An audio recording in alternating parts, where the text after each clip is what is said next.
YouTube, I have a couple problems. Some of them are small, some of them are big. A small problem would include the reflection on these glasses.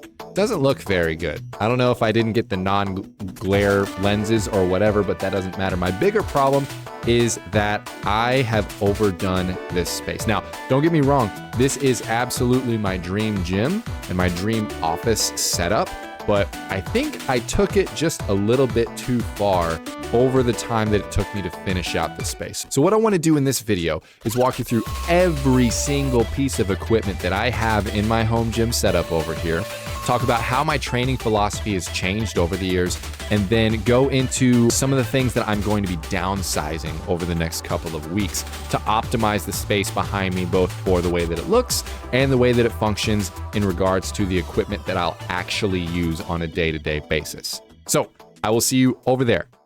So when I started building this space out, I was much more into things like CrossFit, high intensity interval training. Those things are still great, but as I've gotten older, I'm starting to really shift my focus in training when I get around to training into purely powerlifting, a little bit more bodybuilding and strongman training for strength and conditioning. So when we start to think about that, it doesn't make as much sense to have a lot of these pieces of equipment. What I'm gonna do is I'm gonna start with the pieces that I know I'm going to keep, the cornerstones of my training programming for myself and anybody who comes and works out with me. And then as we go through, we're gonna talk about some of the pieces that I am going to downsize, why I'm doing that, and the trade-offs of having those pieces of equipment and not. All right, so first and the absolute cornerstone of the entire setup is the rack, the bench, the barbell, the platform, everything that you're gonna base your powerlifting program on equipment-wise.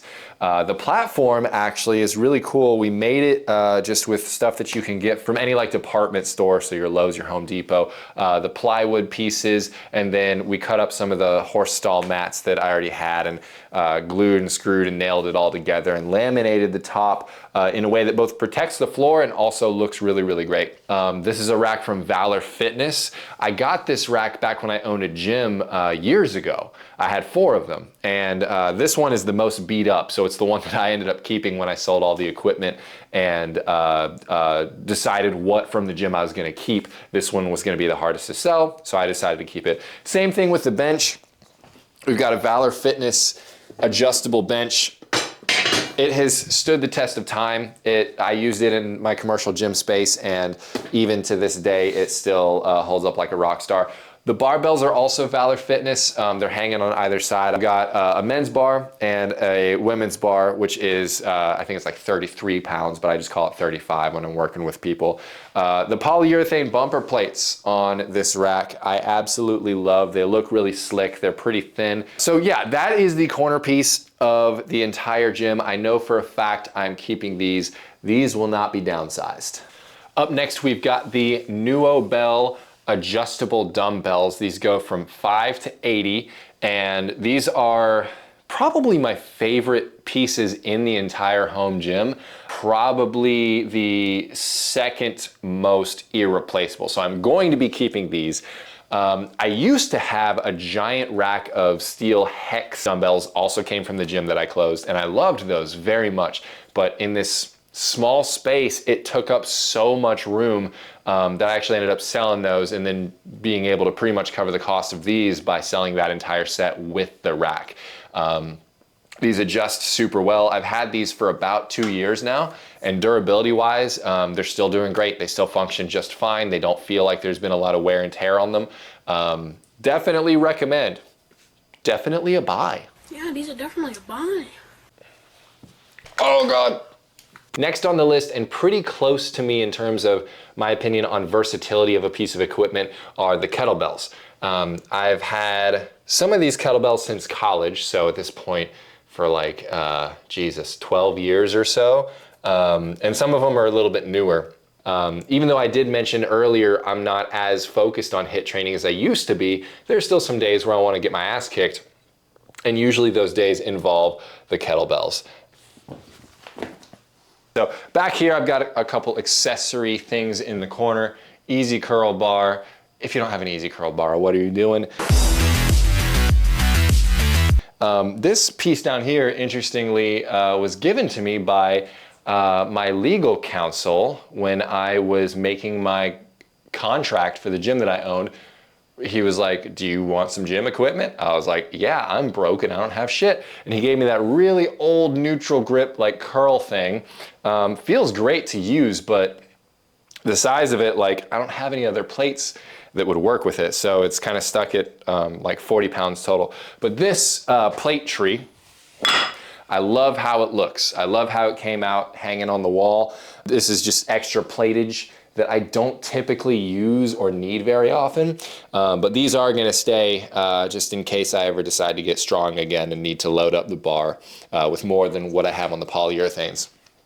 We've got our stack of additional bars here. Here's a multi-grip Titan bar, love it. It's a lot of fun to use.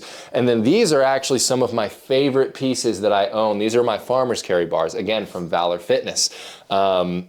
I love doing farmer's carries. It's one of my favorite exercises on the planet. It's everything. It's strength, it's conditioning, it's power, it's full body, it's grip, it's posture strength. You look like a badass when you start to load up some of that weight. And I'm definitely keeping one pair of these because I was anticipating all of them getting used more than they actually did.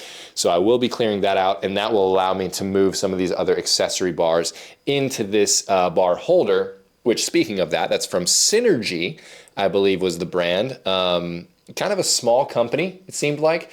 Quality equipment. I like this a lot, and they invited me to leave a review. And for leaving that review, I got a free little hip band, so that was nice. Speaking of bands, man, I'm the master of segues tonight. I've got my hooks up here, holding all kinds of bands, belts, jump ropes, hip bands, long bands. I've got a lifting belt. I've got a pull-up belt to add weight to my pull-ups. I've got this mace that a friend gave me like many, many years ago, and I've probably never actually properly used it. Now, getting into some of this other stuff that I love and some of the last things on the list of keeps. We've got these strongman sandbags. This one's 100 pounds, that one's 70 pounds. I would definitely like to get some heavier ones eventually. These are the first ones that I've owned.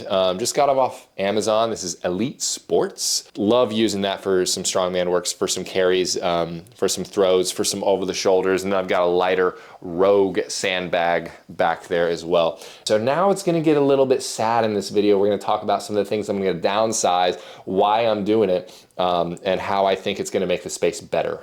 When you own a group training gym, more is typically always better. More bars, more racks, more platforms, more plates.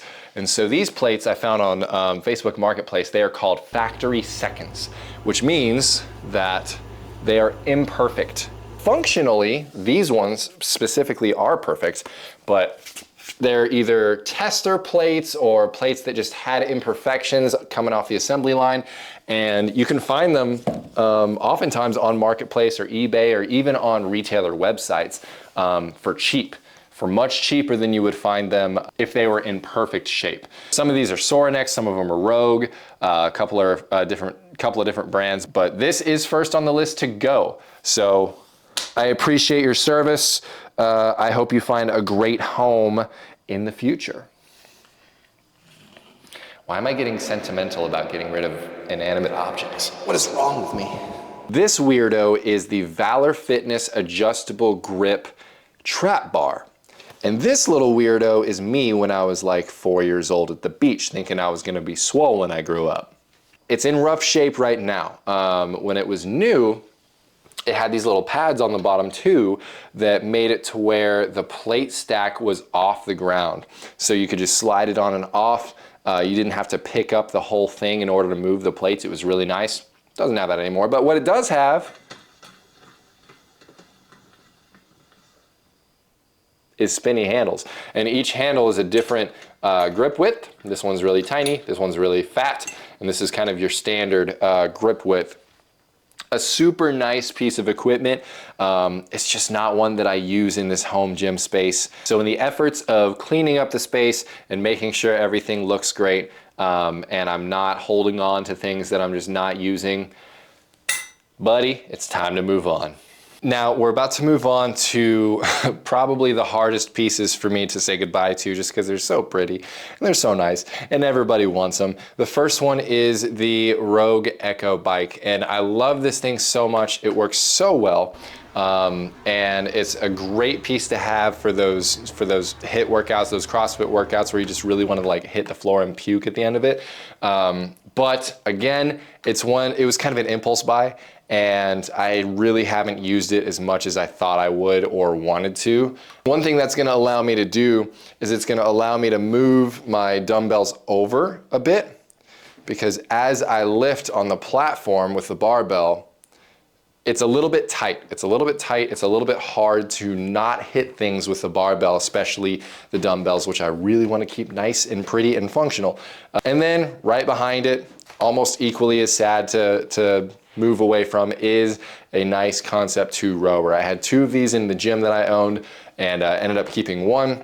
It will be okay to not have a rower, because I really want to rely on simplicity, on, I guess you could say, a minimalistic approach of lifting heavy shit and moving heavy shit outdoors, and then doing a good bit more running than what I have, and that will take the place of these cardio equipment pieces. So that's the rundown of why I'm making some changes in my home gym behind me. But that is just the tip of the iceberg when it comes to this space and how I use it and how I've optimized it. We've still got the office and the game corner to talk about, which I'm facing into right now. We've got all the lighting things that I've put in, the sound absorption stuff that I've done, storage. I have made this space my own in so many ways, and I'm excited to share it with you. So if you have any questions about the space, about anything that I talked about with the gym, if you're building a home gym yourself, I would love to hear about it. And also curious to hear if you have an opinion on what you'd like to see next. The game space, the office, what I've done with lighting in here, what I've done with sound absorption. What do you want to see next?